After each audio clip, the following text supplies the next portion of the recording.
কাগজ আছে জমি নাই, জমি আছে কাগজ নাই, এই ধরনের সমস্যা এখন অনেকেরই আছে।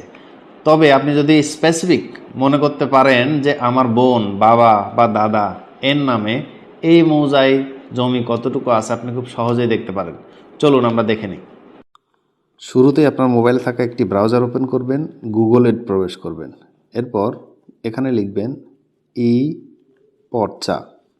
ই পর্চা লিখলেই চলে আসবে iporcha.gov.bd। এখানে প্রবেশ করে নিচের দিকে আসেন। এখানে একটা বিভাগ ঢাকা, এটা এক্সাম্পল আমি দিলাম, ঢাকা জেলা ঢাকা।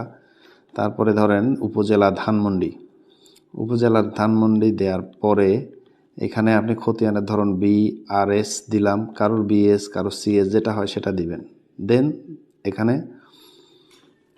আপনার কোন মৌজা এটা দিবেন, ধানমন্ডি আবাসিক এলাকা মৌজা দিলাম। এখন এই মৌজায় জমি থাকা সকল জমির মালিক এখানে শো করছে। এখান থেকে খুঁজে বের করুন আপনি কার নাম চাচ্ছেন, দেখবেন তাকে খুঁজে পাবেন এবং তার নামে ডাবল ক্লিক দিলেই চলে আসবে এই জমির বিস্তারিত। এভাবে আপনি বিস্তারিত দেখতে পারবেন। এভাবেই আপনার কাঙ্ক্ষিত ব্যক্তির নাম অনুযায়ী মৌজা সিলেক্ট করে ওই মৌজার সমস্ত জমি দেখতে পারবেন। অথবা যদি খতিয়ান নাম্বার থাকে, আপনি ওই খতিয়ান নাম্বারটা প্রবেশ করালেই আপনি সব কিছু দেখতে পারবেন। এটা ভূমি ডিভিশনের একটা অনলাইন ভার্সন। এটাতে আরও আপগ্রেডেশনের কাজ চলছে, ভবিষ্যতে এটা আরও সহজ হবে। জিনিসটা যদি আপনার খুব নতুন এবং কাজের বলে মনে হয়, আপনি শেয়ার করে অন্য সবাইকে জানার সুযোগ করে দিতে